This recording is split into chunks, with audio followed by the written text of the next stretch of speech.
భారతదేశ మాజీ ఉప ప్రధాని, దళితుల ఆశాజ్యోతి డాక్టర్ బాబు జగ్జీవన్ రామ్ సేవలు నేటి తరానికి స్ఫూర్తిదాయకమని శ్రీశైలం ప్రతిభా పాఠశాల లెక్చరర్ బంకా కరుణాకర్ తెలిపారు. ఆదివారం డాక్టర్ బాబు జగ్జీవన్ రామ్ 118వ జయంతిని పురస్కరించుకుని సున్నిపెంట గ్రామంలో నవ్యాంధ్ర ఎంఆర్పీఎస్ శ్రీశైలం మండల అధ్యక్షులు వేషపోగు కమలాకర్, ప్రధాన కార్యదర్శి తాళ్లూరి ప్రసన్న, కోశాధికారి యలమంటి రాజ్ కుమార్ ఆధ్వర్యంలో వేడుకలను ఘనంగా నిర్వహించారు.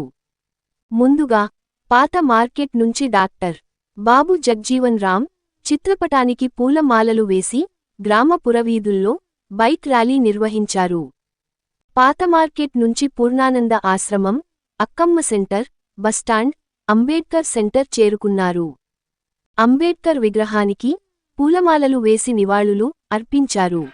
అనంతరం అక్కడి నుంచి నినాదాలు చేసుకుంటూ కాకుల సెంటర్, తహసీల్దార్ కార్యాలయం, బండ్లబజార్ నుంచి పాత మార్కెట్ చేరుకున్నారు. అనంతరం పాత మార్కెట్ వద్ద జయంతి వేడుకల సభ నిర్వహించారు. ఈ సభకు ముఖ్య అతిథిగా ప్రతిభా పాఠశాల లెక్చరర్ బంకా కరుణాకర్, ఎస్సీ వెల్ఫేర్ అసోసియేషన్ జిల్లా అధ్యక్షులు వేషపోగు లక్ష్మయ్య హాజరయ్యారు.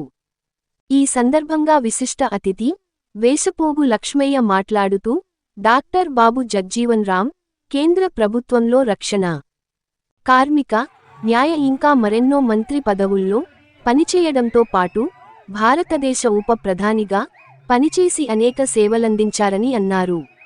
దళితులకు ఉద్యోగ, ఉపాధి అవకాశాలు కల్పించి దళితులను ఉన్నత స్థాయికి తీసుకువచ్చేందుకు ఆయన చేసిన కృషి ఎనలేనిదని అన్నారు. దళితులుడు కాబట్టే జగ్జీవన్ రామ్ ప్రధాని కాలేదని ఆవేదన వ్యక్తం చేశారు. సబ్ ప్లాన్ నిధులు, ఎస్సీ కార్పొరేషన్ రుణాలు, జాబ్ మేళాలు యువత సద్వినియోగం చేసుకోవాలని సూచించారు. దళితులకు అంబేడ్కర్, డాక్టర్ బాబు జగ్జీవన్ రామ్ ఇద్దరు రెండు కళ్ల లాంటి వారని అన్నారు. అనంతరం ముఖ్య అతిథి బంకా కరుణాకర్ మాట్లాడుతూ డాక్టర్ బాబు జగ్జీవన్ రామ్ స్కూల్ విద్య నుంచే వివక్షను ఎదుర్కొని దానిపై పోరాటం ప్రారంభించారని అన్నారు. ఉన్నత విద్యాభ్యాసంలో కూడా కుల వివక్షను ఎదుర్కొన్నారని అన్నారు. దళితుల జీవన పరిస్థితుల మార్చు కోసం అనేక పుస్తకాలను చదివి అనేక పోరాటాలు చేశారని అన్నారు. జగ్జీవన్ రామ్ జీవిత చమరాంతం వరకు కుల వివక్షను ఎదుర్కొన్న పోరాట యోధుడని కొనియాడారు. గత 10 ఏళ్లలో తెలుగు రాష్ట్రాల్లో దళితులపై అనేక దాడులు జరుగుతున్నాయని, గతంలో కుల వివక్ష, ప్రస్తుతం మత వివక్ష జరుగుతుందని పేర్కొన్నారు.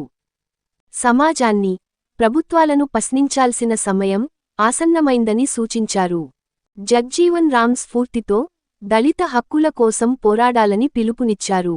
ఈ కార్యక్రమంలో నవ్యాంధ్ర ఎంఆర్పీఎస్ మండల ఉప కోశాధికారి మేకల కిషోర్ బాబు, మండల వైస్ ప్రెసిడెంట్ నారి Pawan, Javaji Chinnaraju, Nari Raju, Banduri Praveen, joint secretary Vesapogu Chinna Ramesh, Poguluri Kashi, Javaji Chinna Babu, Darshanam Ramesh, organizing secretary Pulukuri Ramu, Aleti Pradeep, Perumala Kiran, Darshanam Suresh, publicity secretary Manyam Sunil, Nari Nagaraju, Duggem Vamsi, మండల ఎగ్జిక్యూటివ్ మెంబర్లు K Rajesh, M Venkatayya, U Prasad, Y Satish, M Issaku, P Sukumar, B Kiran, B Devadanam, M Vijay, Y Devaprakash, Y Chinna Yakobu, B Vinay, M Yesubabu, U Pavan తదితరులు పాల్గొన్నారు.